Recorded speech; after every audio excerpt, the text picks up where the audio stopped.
Bismillahirrahmanirrahim. Alhamdulillahirabbil alamin. Wassalatu wassalamu ala asyrafil anbiya'i wal mursalin sayyidina Muhammadin wa ala alihi wa sahbihi ajma'in.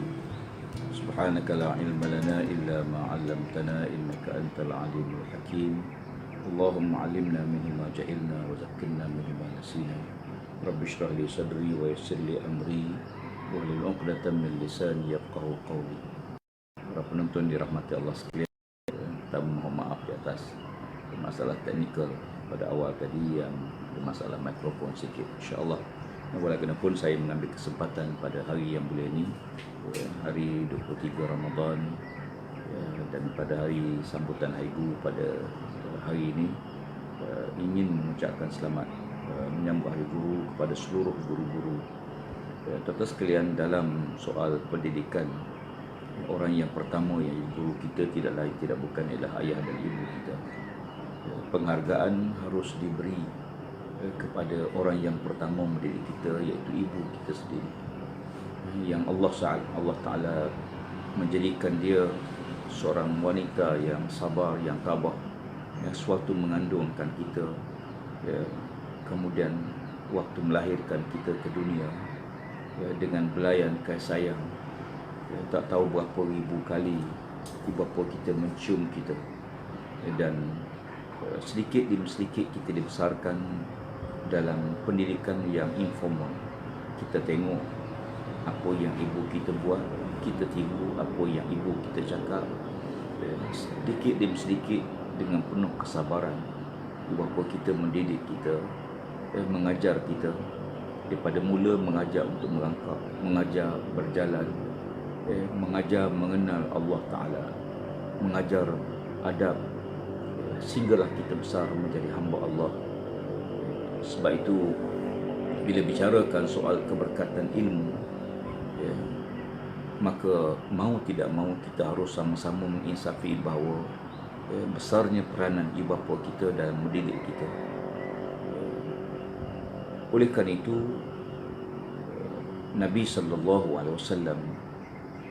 menjelaskan dalam sepotong hadis baginda, hadis yang masyhur, man yuridillahu bi khairan yufaqihu fid din wa innamal ilmu bit ta'allumi. Rawahu Ahmad.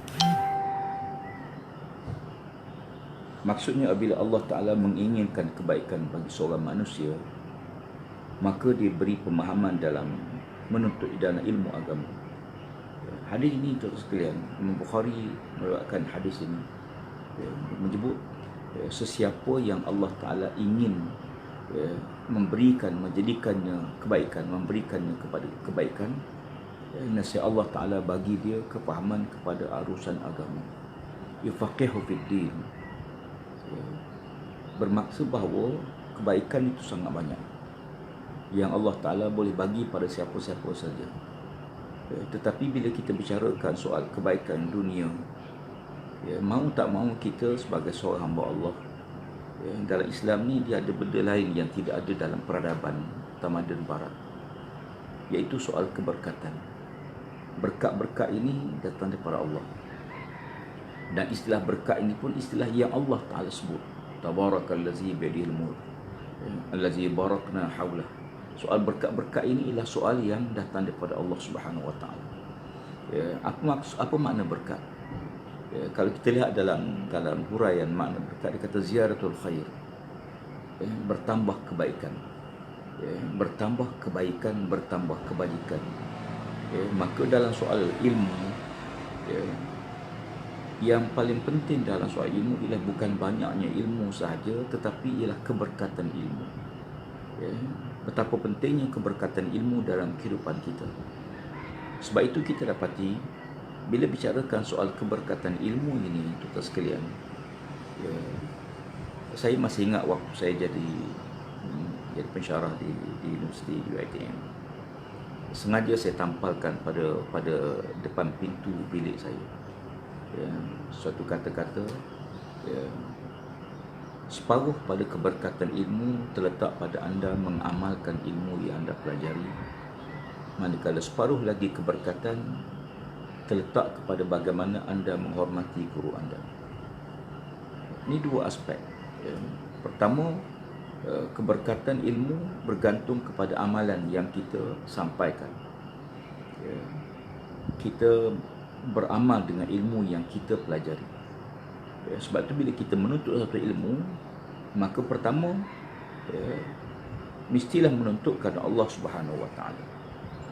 Yang kedua, kita belajar ilmu untuk kita mengetahui, supaya dengan pengetahuan itu kita boleh membezakan di antara hak dan batil, betul dan salah, benar dan salah, mana yang diterima oleh Allah dan mana yang ditolak oleh Allah. Yang ketiga, kita menuntut ilmu dengan niat untuk beramal dengan ilmu yang kita ketahui. Tujuan kita belajar ialah untuk kita amal. Kerana bila kita dapat ilmu, dengan kita niat, ya Allah, aku belajar ilmu ni untuk aku beramal dengan ilmu ni, maka kita akan mendapat keringanan dalam mengamalkan ilmu yang kita pelajari. Ringan beribadah, ringan beramal dengan ilmu yang kita pelajari. Ada yang boleh kita amalkan terus, ada yang kita tak boleh amalkan lagi, kena tunggu. Ada amalan yang kita buat yang kita bergantung kepada orang lain untuk mengamalkannya. Kemudian yang keempat ialah kita menuntut ilmu dengan tujuan untuk menyampaikan kepada orang lain. Balighu anni walau ayat, kata Rasulullah SAW. Sampaikan apa yang kamu dengar daripadaku walaupun satu ayat. Jadi bila kita menuntut ilmu, kita niat, ya Allah, aku belajar ilmu ni untuk aku sampai pada orang lain. Mungkin kita bukan guru formal, tapi mau tak mau dalam perbualan, dalam tingkah laku, dalam tindak tanduk kita seharian, ada yang kita buat satu amalan, kita tak suruh sahabat kita buat, tetapi dengan amalan itu kita sebenarnya telah pun mendorong dia untuk melakukan. Jadi kita menuntut ilmu dengan niat untuk menyampaikan pada orang lain, sama ada secara direct ataupun secara indirect. Kemudian yang kelima, kita menuntut ilmu dengan tujuan mempertahankan kebenaran. Untuk mempertahankan kebenaran, sebab hujah dengan ilmu ialah hujah yang tepat. Manakala hujah menggunakan akal semata-mata yang tidak berdasarkan pada nas Quran dan hadis Nabi sallallahu alaihi wasallam, maka dia bersifat nisbi, mungkin betul dan mungkin salah. Kerana ilmu yang paling benar ialah ilmu yang datang daripada Allah Subhanahu Wa Taala. Sebab itu bila kita menyampaikan ilmu, kita belajar ilmu dengan niat untuk kita berhujah dengan ilmu yang kita ada, bukan untuk tunjuk kita hebat pada orang lain. Na'udzubillah. Allah laknat siapa-siapa menuntut ilmu dengan tujuan untuk merendahkan orang jahil, untuk memperlekehkan orang lain. Maka kita belajar bukan niat tersebut. Kita belajar ilmu untuk dapat ilmu, untuk kita berhujah dengan ilmu, supaya hujah kita lebih mantap dan mudah diterima oleh orang yang mendengar dan boleh beramal dengan apa yang kita sampaikan. Dan yang akhir, kita menuntut ilmu dengan tujuan untuk mempertahankan agama Allah Subhanahu Wa Taala dengan ilmu yang kita ada. Terkadang musuh-musuh Islam menggunakan pelbagai hujah. Hujah mereka berdasarkan akal, berdasarkan teori, berdasarkan falsafah. Tetapi hujah kita, selain daripada kita lawan hujah dengan falsafah, dengan ilmu, dengan pengalaman hidup, kita juga berhujah dengan logik akal. Kerana mungkin orang bukan Islam tak boleh menerima Quran, hadis Nabi SAW, tetapi di waktu yang sama kita juga harus mengambil kaedah bahawa ilmu dalam Islam ni ilmu yang tidak bercanggah dengan logik akal, ilmu yang tidak bercanggah dengan akal manusia. Cuma terkadang kerana kejahilan kita tidak menemui hubungan di antara ilmu dengan fakta-fakta yang ada, kerana bukan kerana lemahnya ilmu, tetapi kerana kelemahan kita sendiri. Jadi berdasarkan 4-5 perkara tadi, 5 hujah tadi, maka kita menuntut ilmu. Sebab itu yang penting, tuan-tuan sekalian para penuntut yang dirahmati Allah Ta'ala, kalau orang tanya saya tentang proses pendidikan, tentang keberkatan ilmu, saya sebut bahawa bagi saya lah, yang paling penting kalau diukur sekejaan satu-satu orang manusia ialah kerana keberkatan ilmu yang ada padanya, bukan banyak ilmu. Saya tidak banyak ilmu, dan kita tidak banyak ilmu. Ilmu kita sangat sikit, tetapi apa yang penting ialah keberkatan ilmu tersebut. Bila kita bicarakan soal keberkatan ilmu, maka ada 3 komponen yang perlu kita beri perhatian. Yang pertama, guru. Guru ini sumber ilmu. Saya seringkali menyebut bahawa guru ibarat mata air. Kalau mata air, kalau mata air itu yang mengalir daripada hulu, ya, sampai ke kuala air sungai umpamanya. Kalau sumber air itu, mata air itu jernih, maka akan jernihlah sampai ke hulu. Ya, tetapi kalau sumber air itu dah kotor, dah cemar, ya, sumber air itu dah rosak, ya, tidak jernih, tidak cantik, ya, sebagainya, maka ia akan minumnya ialah mereka yang akan minum air yang keruh. Demikian maksudnya bahawa kalau guru itu seorang yang ikhlas, ya, guru itu seorang yang ikhlas kerana Allah Ta'ala menyampaikan ilmu bersungguh-sungguh dengan hati, dengan niat dia supaya muridnya dapat memahami ilmu, dapat beramal dengan ilmu tersebut, maka bermakna guru tadi telah pun mengalirkan air-air yang jernih. Ya. Jadi bila sumber air jernih, maka sekarang terpulang pada peminumnya. Ya, kalau yang minum itu dia mengotorkan tempat dia, walaupun sumber air itu mungkin bersih, tapi kalau dia mengotorkan tempat dia, ya, dia kotorkan tempat waktu dia nak minum, dia ambil itu, ya, dia kotorkan tempat itu. Maksudnya kalau murid itu tidak ikhlas, walaupun guru tadi ikhlas, maka yang rosak di sini bukan sumber, tapi yang rosak itu ialah orang yang meminum, kan dia mengotorkan air minuman yang dia nak minum. Kalau kita ambil contoh ilmu, ya, bermakna guru ikhlas kerana Allah Ta'ala, tetapi murid juga mesti ikhlas pada Allah Ta'ala. Ya, kalau murid tidak ikhlas dalam menuntut ilmu, ya, maka dia tidak akan dapat keberkatan. Sebab itu kita dapati ada beza yang sangat jauh, ya, bila kita bicarakan soal keberkatan ilmu. Saya dalam proses ini saya tengok, ya, ialah pelajar yang agama khususnya, kita ada dua sistem pengajian. Satu, kadang-kadang kita belajar dalam kelas, ya, kita belajar dalam kelas, kita ambil nota, terikat dengan silibus, cikgu terikat dengan silibus, yang murid pun terikat. Pasal apa? Kan untuk peperiksaan.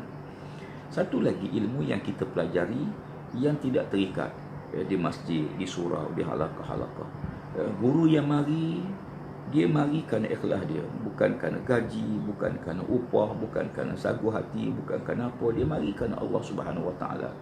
Ya, berarti guru yang datang tu betul-betul dia menunaikan tanggungjawab ilmu yang dia ada. Ya, dia tak terikat dengan silibus, dia tak terikat dengan peperiksaan dan sebagainya. Dan murid pun tak ada peperiksaan. Ya, sebab itu kita dapati yang ini terkadang kita rasa lebih berkat, ya, lebih berkat daripada yang kita belajar yang kedua. Yang kedua di sekolah bukan tak status. Dekat saya nak sebut soal perbandingan. Ya, kalau guru yang pergi kerana terpaksa pergi sebab dia dibayar gaji, ya, dia pergi mengajar kerana dia bukan nak sangat mengajar, tapi dia terpaksa mengajar kerana dia terikat dengan silibus peperiksaan, ya, dan dia nak muridnya berjaya dalam peperiksaan. Jadi kita tengok di sini ada dua aspek yang berbeza. Pertama, kalau guru yang mengajar di masjid ke di surau ke, sebagai contohlah dalam bidang pendidikan Islam, ya, dia mengajar di surau, di masjid, dia tak terikat dengan soal muridnya periksa, ya, tapi dia nak muridnya beramal dengan ilmu yang disampaikan. Ya, jadi lisanul hal afsah min lisanil maqal. Di sini, ya, murid akan melihat tentang bagaimana gurunya, ya, ustaznya beramal ke tidak dengan ilmu. Ya, jadi oleh kerana itu, ya, berbanding dengan yang kedua, cikgu terpaksa pergi kerana terikat dengan silibus, ya, anak murid nak periksa. Bagi dia seronok kalau sekiranya murid tadi berjaya cemerlang. Ya, murid bercemerlang, cikgu rasa seronok sangat, gembira sangat, masya-Allah. Saya boleh bayangkan betapa waktu saya belajar dulu, ya, bila kita berjaya, murid-murid, guru-guru kita dengan penuh cerianya datang, ya, mengucap tahniah, kita pun ucap terima kasih banyak pada cikgu. Ya, saya nak sebut bahawa bukan bermakna bahawa yang mengajar itu tidak berkat, ya, tapi soalnya berbandingan. Ya, orang yang sebab tu kalau guru yang mengajar, kadang-kadang dia nak lebih daripada, dia ajar lebih daripada apa yang sepatutnya pun, mengulang lagi supaya muridnya faham, ya, bukan sekadar tahu. Ya, jadi saya sebut tadi dua perkara. Pertama, sumber ilmu yang baik, guru ikhlas dalam mengajar, mendidik muridnya. Kemudian murid itu juga mesti ikhlas, ya, dalam belajar dan berniat untuk mengamalkan ilmu yang dipelajari. Elemen yang ketiga yang perlu ada dalam soal hubungan alaqah di antara murid dengan guru ialah murid sentiasa minta maaf pada gurunya, sentiasa menghormati gurunya, sentiasa memuliakan gurunya. Saya waktu sekolah, waktu kecil-kecil, ya, saya seringkali dipesan oleh ibu saya, sewaktu nak pergi ke asrama, nak pergi sekolah, sambil-sambil tunggu bas, kadang-kadang mak saya usap kepala. Apa mak saya pesan? Dia kata, Ibrahim, jangan sekali-kali kamu menyakiti hati guru kamu. Kamu tidak akan berkat sepanjang hidup kamu. Saya masih lagi ingat, mak saya sekali pesan, dia kata, Ibrahim, jangan sekali-kali kamu menyakiti hati guru kamu. Kamu tidak akan berkat sepanjang hidup kamu. Dan saya pegang sungguh-sungguh. Sebab itu bagi saya rasa kalau orang tanya soal apa yang berlaku pada saya kata bahawa apa yang saya alami bagi saya ialah keberkatan ilmu sangat penting. Ya, sebagaimana kita nak umur yang berkat, harta yang berkat, ya, kehidupan kita berkat, rumah tangga diberkati Allah Ta'ala. Tetapi yang besar juga ialah keberkatan ilmu. Maka keberkatan ilmu tu dia ada alaqah, ada hubungan murid dengan guru. Yang sentiasa hormat pada guru di mana kita berada. Jangan sekali-kali menyakiti hati guru kita. Terkadang bila kita buat sesuatu yang menyinggung hati guru kita, ada guru-guru yang menangis dengan perangai murid-murid, yang kasarnya, yang degilnya. Tuan-tuan sekalian, hidup kita bukan habis dalam kelas. Dan kesabaran guru dalam mendidik murid-murid, Masya Allah, saya salute lah, sangat hormat dengan kesabarannya. Kita tahulah kalau kita ada anak 4-5 orang di rumah pun macam mana pening kepala kita nak jaga anak-anak kita. Sebab itu saya sebut bahawa terkadang guru ni dia lebih sayang pada murid yang berbanding apa yang dia ambil pada anak dia sendiri. Jadi oleh kerana itu, selepas mak ayah kita tak ada orang lain, ialah guru kita yang kita mesti menghormatinya, sentiasa minta maaf dengan dan sentiasa mendoakan kebaikan pada guru, sentiasa menghubungi. Saya alhamdulillah, walaupun di mana kita berada sekalipun, kita harus kenal bahawa yang mendidik kita, yang menyebabkan kita berada di sini ialah guru kita. Dan saya tahu bahawa di antara guru-guru saya sering kali mendoakan muridnya sampai sekarang. Alhamdulillah. Terima kasih banyak cikgu-cikgu. Terima kasih banyak guru-guru saya yang didik saya. Dan saya tahu bahawa mereka bukan saja mereka ajar, tapi mereka nak supaya saya berjaya, semua murid berjaya. Saya masih lagi ingat ada seorang guru saya yang waktu saya belajar di sekolah menengah agama Dong di Raub. Guru ni dia sering kali berpesan. Dia kata, nanti kamu belajarlah sungguh-sungguh, kamu lepas berjaya, nanti lepas habis sekolah ni kamu akan sambung pengajian di pengajian tinggi. Nanti kalau kamu belajar, kamu masuk universiti, kamu berjaya sampai universiti, dia kata tolonglah datang semula ke sekolah ini, mari semula jumpa cikgu-cikgu yang mengajar kamu. Dia kata kamu akan dapati beginilah cikgu. Tidak ada orang seumpama guru yang didik muridnya supaya murid lebih tinggi daripada dia. Mereka guru. Guru ni dia mengajar muridnya, dia nak supaya murid lebih berjaya pada dia. Sebab tu kata ustazah saya, cikgu saya tadi, dia kata, Ibrahim, kamu belajar sungguh-sungguh, nanti kamu belajar sampai universiti, kamu tamat pengajian universiti, kamu balik semula ke sekolah ni, kamu jumpa guru-guru kamu. Dia kata beginilah kami cikgu-cikgu. Ada yang guru kita mengajar tu peringkat SPM saja, ada yang peringkat diploma saja. Tapi muridnya, dia nak murid lebih tinggi pada dia. Dia nak murid lebih berjaya daripada dia.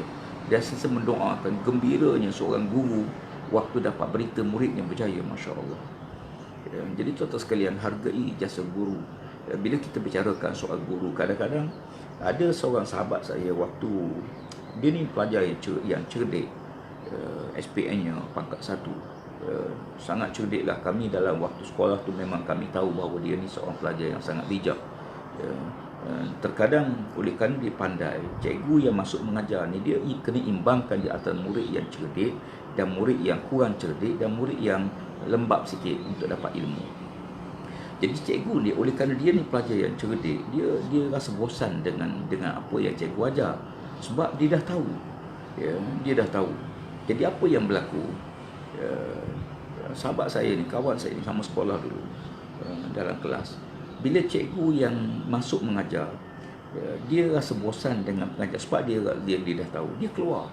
Cikgu masuk pintu depan, dia keluar pintu belakang. Dan waktu cikgu mengajar, dia tak ambil pot lah, dia tak ambil hera pun. Sebab apa? Sebab dia dah tahu, dia dah bijak, dia cerdik. Tapi saya perhati beliau ni, minta maaf lah, saya pun tidak ingin nak sebut nama siapa-siapa, tapi pengalaman peribadi saya dengan sahabat saya ni, saya teringat apa yang mak saya pesan. apa yang berlaku pada sahabat saya ni, walaupun dia cemerlang akademiknya, cemerlang, tapi akhirnya minta maaf dia tak ke mana. Mohon pekerjaan tak dapat, minta sana tak dapat, minta kerja sana semua tak dapat, walaupun CJ dia besar, CJ cemerlang, kemudian hidup dia pun minta maaf lah, susah walaupun dengan ijazah yang ada, tapi akhirnya bekerja biasa. Saya kalau orang tanya saya tentang beliau, saya sebut gini lah, bagi saya boleh jadi Allah tak minta maaf, Allah Ta'ala mungkin mencabut keberkatan ilmu kerana dia tidak hormat pada guru. Kalau orang tanya saya akan jawab bahawa dia hilang keberkatan ilmu kerana tidak menghormati guru. Saya tahu guru-guru cik hati dengan dia, guru tersinggung dengan dia.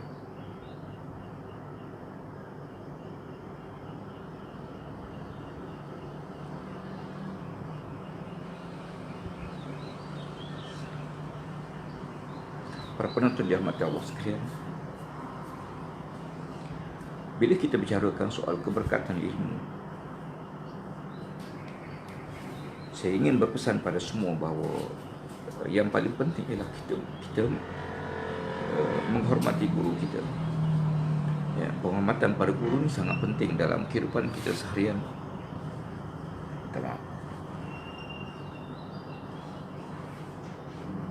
Alhamdulillah, sepanjang saya bersama dengan murid-murid saya tidak pernah ambil hati dengan murid saya, dan saya seringkali maafkan murid saya, dan saya sentiasa mendoakan mereka agar mereka berjaya. Tapi apa yang penting tuan-tuan sekalian, sepenuh hari guru yang kita sambut hari ini, saya ingin mengambil kesempatan kepada semua bahawa ilmu ni ada ilmu bersifat duniawi, ada ilmu yang bersifat ukhrawi. Mayudillah bi khairan yufaqihu fid din. Sesiapa yang Allah Ta'ala ingin bagi kebaikan kepadanya, nescaya dia akan beri kefahaman faqih dengan urusan agama. Bermaksud bahawa kalau kita ada ilmu duniawi sekalipun, apa ilmu sekalipun, tapi ilmu tu menyambung diri kita dengan Allah Subhanahu Wa Ta'ala, meningkatkan ketakwaan kita pada Allah, maka kita akan jadi hamba Allah yang soleh. Sebab itu bagi saya, apa bidang sekalipun, selagi mana kita gunakan ilmu kita untuk mencari redha Allah Subhanahu Wa Ta'ala, untuk mencari keberkatan hidup dunia ini, maka Allah Subhanahu Wa Ta'ala akan berkati kita. Berapa ramai engineer, berapa ramai doktor, berapa ramai lawyer, berapa ramai arkitek, bidang-bidang yang biasa ni yang menjadi hamba Allah yang soleh, Masya Allah. Mereka menyambungkan ilmu itu dengan Allah Subhanahu Wa Ta'ala. Sebenarnya ilmu, seluruh ilmu berpaksi bersumber daripada Allah. Maka kerana itu, jangan pisahkan, jangan putuskan hubungan ilmu dengan Allah Subhanahu Wa Ta'ala. Kita belajar matematik, tapi matematik yang bersambung dengan Allah. Kita belajar fizik, jangan kita ikut apa yang berlaku di barat.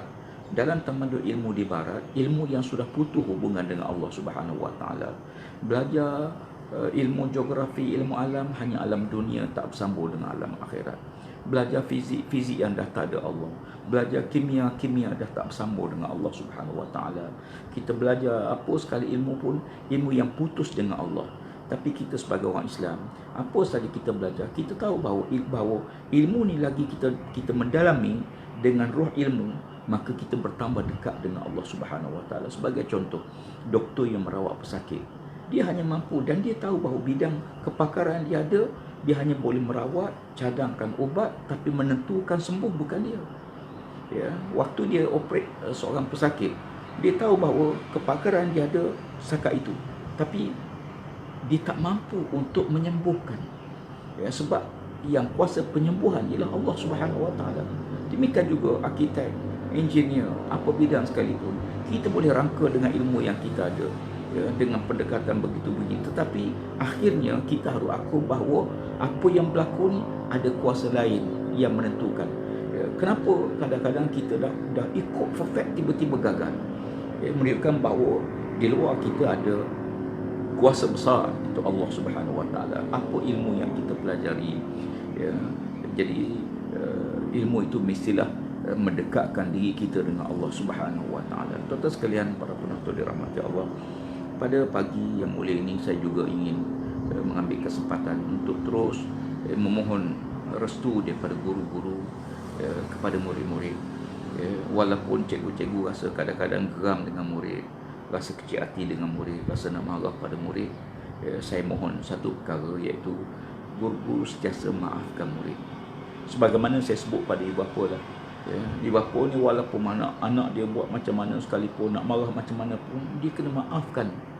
Saya seringkali sebut, kalau bila seorang ibu datang bertanya, dia kata macam mana anak saya degil, saya buat buah usaha, buah doa, kadang-kadang anak saya tak dengar cakap dan sebagainya. Saya kata, saya ibaratkan kita ambil satu botol air mineral sebagai contoh. Kalau kita tuang macam mana pun air tersebut, selagi kita tak buka penutupnya, maka selagi itulah air itu tidak akan keluar. Tuanglah macam mana pun, air tak akan keluar. Pasal apa? Kita buka tutup dia. Buka tutup dulu, barulah air itu boleh keluar. Buka tutup dulu, barulah kita boleh masukkan air dalam botol tersebut. Buka tudung itu maksud apa dia? Maafkan anak kamu, maafkan anak kita. Guru-guru maafkan murid, maafkan murid. Bila kita maafkan murid kita, walaupun kita nak marah macam mana sekalipun, pada waktu itu barulah kita, anak murid kita terbuka hati untuk mendapat ilmu. Tapi kalau sekiranya kita tidak maafkan murid kita, mak ayah tak maafkan anak, sebenarnya tuan sekalian, buatlah macam mana pun, minumlah air doa jampi 1/5 qalah sekalipun, tidak akan buat. Pasal apa? Kerana buka dulu tudung botol, barulah air itu boleh dimasukkan dalam botol tersebut. Maafkan anak kita, maafkan anak murid kita, redha ke dia, doa pada Allah Ta'ala. Sebab kita tahu proses manusia ni, waktu belajar ni kita ajar dia tu, waktu tengah membesar, semua nak cuba, mudah dipengaruhi oleh kawan, mudah bila orang puji, mudah makan puji. Jadi ini zaman dia. Sebab ada manusia kadang-kadang dia berubah bila umurnya makin meningkat, makin matang dia berubah. Kadang-kadang kita jumpa murid kita, dulu kita tak sangka dia ni jadi orang. Minta maaf lah, istilah orang kampung kata, aku tak sangka kamu jadi orang, dia pun jadi orang, alhamdulillah. Pasal waktu belajar tu sangat degil, sangat ke hati. Dan kadang-kadang kita tengok, hati kita kata budak ni teguh betul lah. Tapi bila kita jumpa dia semula, mungkin 10 tahun, 20 tahun kemudian, Masya Allah, jadi seorang hamba Allah yang soleh, seorang arkitek yang berjaya, seorang usahawan yang berjaya, yang bertakwa pada Allah. Pasal apa? Manusia berubah, pertama boleh jadikan faktor usia dia lebih matang, lebih baik. Yang kedua, mungkin bila berlaku satu musibah pada dia. Kadang-kadang manusia berubah bila berkahwin dia berubah hidup dia. Kadang-kadang bila berlaku musibah, minta maaf, berlaku kematian, katalah bila ayah dia meninggal dunia, tiba-tiba dia mampu ambil alih tanggungjawab untuk jadi orang pertama dalam keluarga dia, bantu mak dia. Kadang-kadang bila berlaku kematian pada ibunya, atau kematian pada orang yang hampir dengan dia berubah. Ada orang kadang-kadang Allah timpa musibah pada dia, dengan musibah tersebut dia berubah. Ada orang kadang-kadang dia boleh berubah dengan sebab dia mari satu benda, tiba-tiba dia mendengar satu kalimah, satu kuliah, satu pengajian, dengan satu kalimah tu dia boleh berubah. Sebab tu hidayah milik Allah Ta'ala, petunjuk milik Allah. Tapi manusia mesti berusaha mencari jalan-jalan tersebut. Inna hadainahu sabil, imma syakiran wa imma kafura. Allah Ta'ala sebut, kami tunjukkan pada manusia dua jalan, satu jalan syukur, satu jalan kufur. Jadi kalau kita bersyukur, la in syakartum la azidannakum, kita syukur dengan ilmu, Allah tambahkan lagi ilmu. Mungkin Allah tak tambah ilmu dalam konteks fizikal ilmu, tapi Allah tambah keberkatan ilmu yang ada pada kita. Sebab tu saya sering kali sebut, kita bicarakan soal hidup ialah soal keberkatan. Berkat ni penting. Sebab tu ada orang yang berjaya.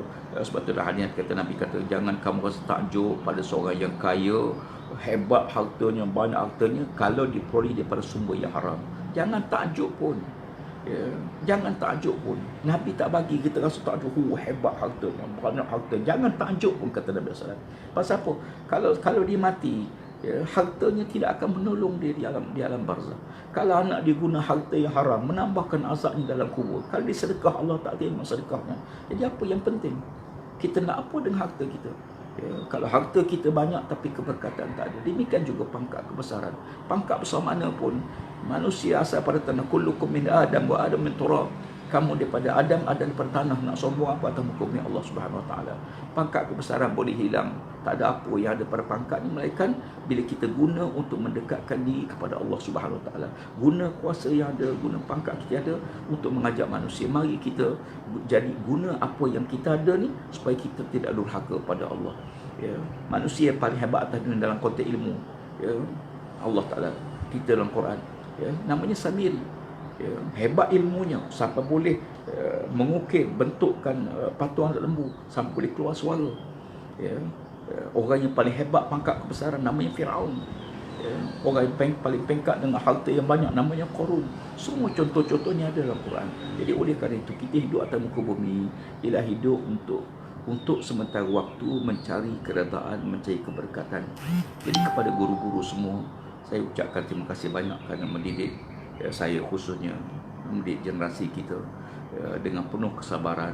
Ulang adik ke sekolah, kadang-kadang tinggal kerja rumah, kadang-kadang terpaksa dengan tugas-tugas yang banyak yang terpaksa dibuat, dan saya tahu kadang-kadang kerana bebanan sekolah terpaksa dibawa ke rumah dengan tugasan-tugasan kadang-kadang yang terpaksa kita selesaikan, yang kena marah kadang-kadang di sekolah dan seumpamanya.